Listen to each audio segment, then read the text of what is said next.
Hey guys, Nick from Stoltec Moto. Welcome back. Today we're going to be looking at the next piece of our Sur Ron Ultra Bee suspension. We have the Sirris F43 fork today. If you saw the last video, then you're aware we were taking a look at the R46 shock, which looks to be a pretty tremendous improvement on paper and also in our hands over the stock shock. The stock shock can be made to work reasonably well with some heavier springs and some valving adjustments. But the fork is always something that left a lot of riders wanting more. There's only so much you could do with an open chamber fork, and certainly on the smaller side, the stanchions are only 37 millimeters. So this fork promises oh so much more with a closed chamber cartridge, 43 millimeter sliders on the forks, and all the parts that go with it to make that happen. So quite a spendy kit. There's no way of getting around it. We should just say that up front. But if you're looking to take your Ultra Bee to the next level, if you're racing this thing, or if you're just are out riding, maybe you weigh too much, maybe you ride too fast for the stock bike. If you're looking to get more, this might be the solution. So today we're just going to open this up. I haven't even looked at it yet. We're going to take a look here and just try to get some initial reactions on how this stuff looks.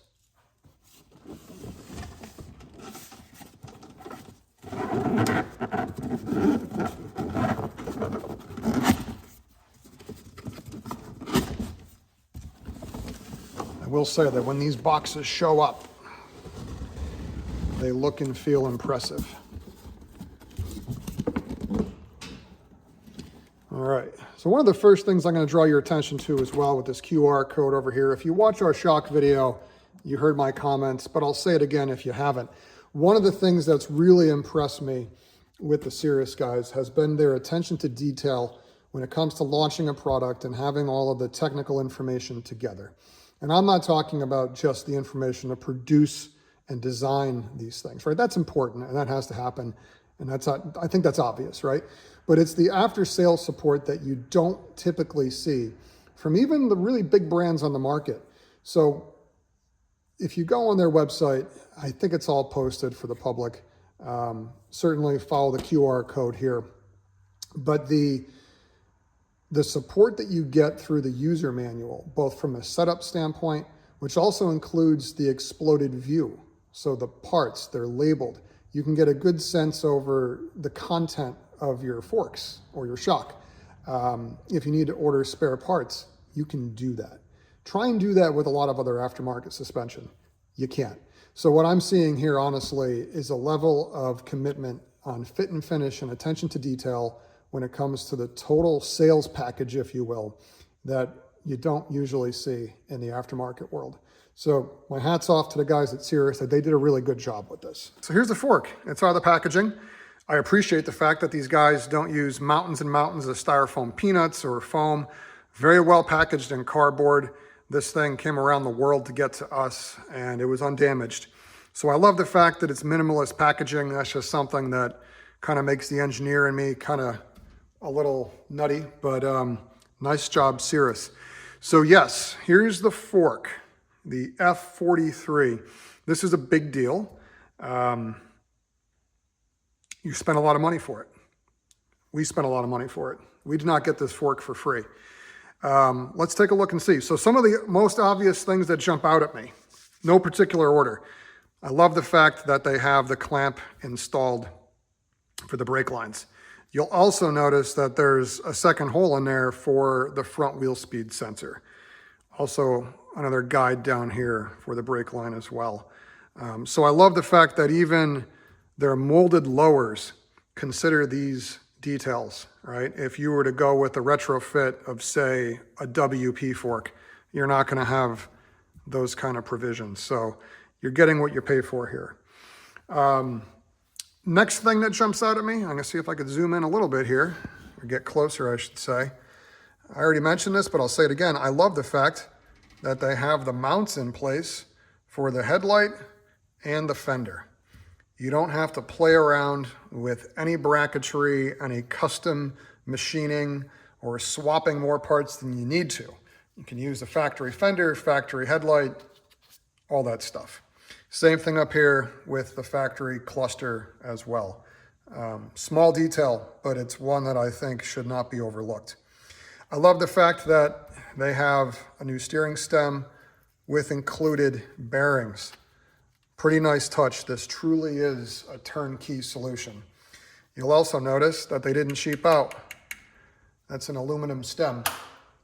So they're saving a little bit of weight there. They could have saved some money as well with the steel, but they chose not to. You're getting the jam nut in here for installation. So truly, as I said earlier, very much a turnkey solution. The other thing that I've noticed here that kind of jumps out at me, beyond the obvious high quality for the fork stickers, good decals for protection, you'll notice here in these straight tubular sections, here and here, there's plenty of adjustment room for you guys to make adjustments to the ride height on the front of this bike. It looks like there's more adjustment to go forks up, so front end down, than there is to go the other way. That's about to be expected, but there is a little bit of adjustment room for you guys to get your geometry right for your weight, for your riding style, and your body positioning. So whether you're doing trail riding, motocross, or even supermoto, I know there's a couple guys out there doing it on your Ultra Bees, you got some room to make adjustment there, which is really nice. But in general, I think the fork tubes, really nice quality machinings. There is nothing visible that these forks have been mishandled in any way. They look to be very high quality, nice anodization. I mean, off the surface, I can tell you that this looks like a motorcycle fork that you would see on a high-end motorcycle. Let's see if I can flip these over and look at the other side.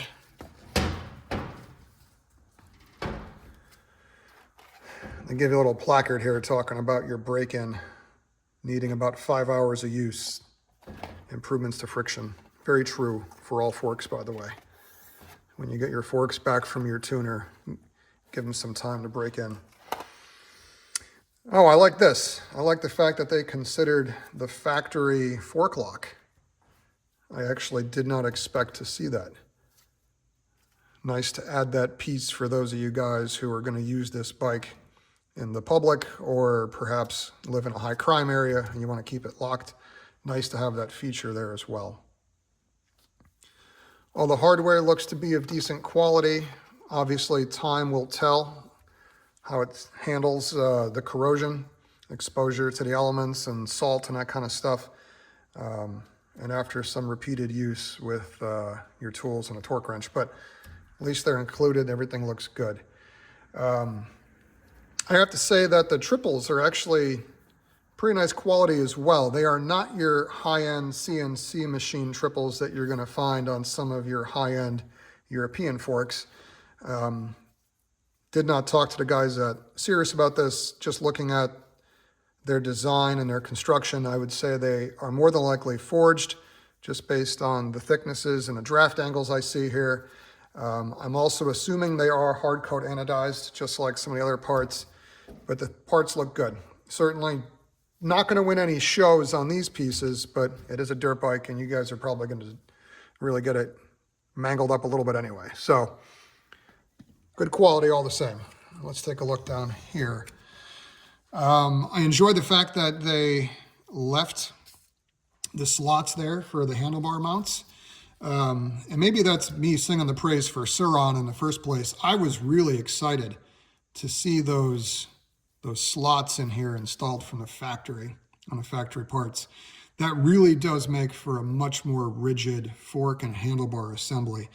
And certainly Sur Ron and Sirris could have saved money by eliminating those in the tooling for the forging and certainly the finish machining as well. So they didn't do that. They left them in there, and that's a really nice touch. So I appreciate that.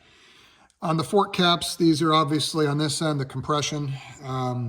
It is a traditional motocross style cartridge, closed chamber cartridge. So the adjustment for compression is at the top. There's a bleed screw down here. There's no buttons to press to release the pressure, but I actually prefer this in general. These screws do not leak. Those push button adjusters always do. And then you have to deal with either changing performance because the air volume is different or you get some dirt in there. Screw looks easily accessible. Fork cap spanner looks to be traditional style. These tools are not included. So if you need to make changes to your spring rates, you're gonna need to get some tools, but that's probably what you'd expect on most forks anyway. So we'll go down the other side here. I made this point earlier, I didn't make the point, I was thinking this earlier. You know, even these lugs, I have to say, are super high quality. The fit and finish on these really, truly looks like an OEM component on a quality motorcycle. Very impressed with the finish, the texture, the surface finish, if you will, looks really good. The machining, the cleanups, everything looks what you'd expect, frankly, for the money that you're spending. But I guess that's my way of saying that they didn't cheap out. The adjustments in the bottom for rebound, both legs are the same. They are symmetrical. And since we're down here, let's take a look at that adjustment. We're gonna need to get a little bit of a smaller screwdriver. That one didn't fit. So I couldn't use my favorite screwdriver here, which is a little bit unfortunate. That was the size that I needed for the shock, but would have been nice to have the same size, but it is what it is. So let's take a look and feel these clickers just like we did on the shock here.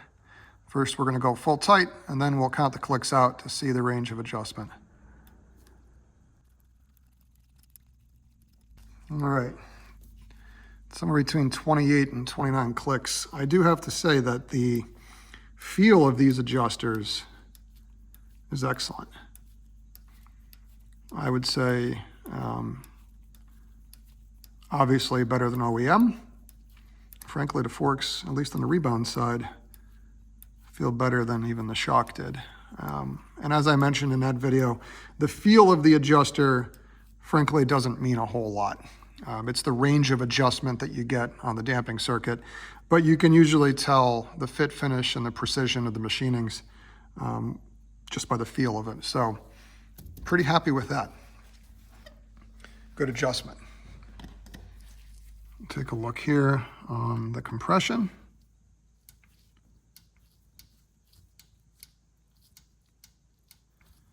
Good positive detents. You could feel it, you could hear it. It sounds kind of trivial when you're on the workbench, but it's important, especially when you're on the side of the trail or at the racetrack and there's noise and there's people talking to you. Being able to audibly hear and feel the clicks makes it a lot easier.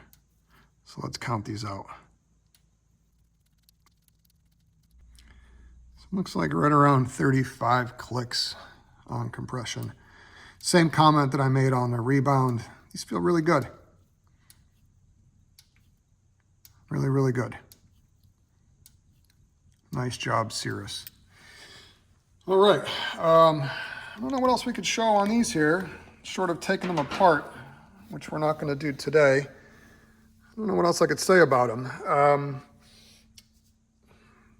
I guess the one thing I will mention is that for the money, you are able to order a customizable product, all right? So there's a range of spring rates available for this particular fork, anywhere from 4 Newton per millimeter to 4.4, 4.8, 5, 5.4, 5.8. Got plenty of room there to tailor your suspension to your weight, to your terrain, to your riding style, or your discipline.